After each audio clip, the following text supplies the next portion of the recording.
I'm excited to introduce you to the 1882 bar here at the Hotel Roanoke, right next to the Pine Room restaurant.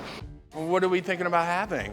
Well, little birdie told us that you won an award for a particular one that you made. Well, little birdie might have told you correctly. I think I've made that a few times. You're speaking of No Place Like Home, Virginia Spirits Cocktail of the Year. But I might need a little help to make the cocktail if y'all are game. You think you can do it? Yes. All right, come on back. So we're gonna start with putting these down here.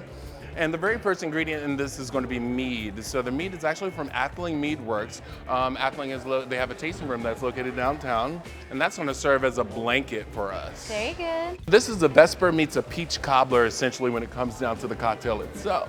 Flavor profile. Flavor profile nice that we're and going warm for. and cozy. I love it. Absolutely, and we're all Virginia sourced products. So we're talking about Sears vodka from Richmond, and we're also talking about our very own Brady's Distillery from Roanoke, Virginia. So we love that. We're going to do about an ounce of vodka here. Here's an ounce here.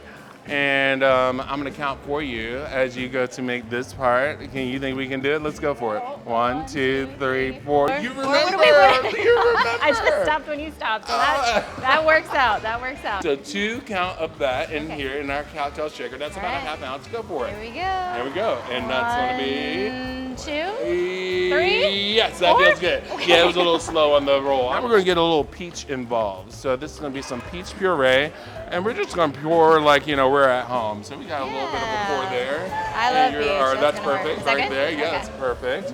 This also has hibiscus tea in this cocktail, so I'm gonna let you feel that out. Aquafaba is going to be a vegan substitute for egg white. It's actually chickpea liquid. So for anybody who has chickpeas at home, make sure not to throw out that juice. It's liquid gold. And it's going to give us a nice froth on top. So we're going to put a couple of squirts in there of that. We're just going to squeeze half a lemon into our glass. So we're going to put a scoop of ice in each. I'll ice you. Boom. Now here comes the fun part. Ooh, look at her go, look at her go. We want to make sure, yeah, put that finger on top and we're perfect. We're gonna keep shaking because we're gonna make sure we get that froth going really nicely for this cocktail. And like I said before, that meat's gonna act like a blanket. So as we feel it nice and cold on our fingers, we're gonna take our Hawthorne strainer and put that on top. And we're just gonna pour that right on top of this mead. And that mead is gonna act as a nice little beautiful blanket for this whole entire cocktail, bringing everything together, hugging all of those ingredients in just the perfect way. Dehydrated candy, lemons. And let's just go ahead and throw it right on top. And there you go. So pretty. We now have No Place Like Home. I think that works. I think it works. It works.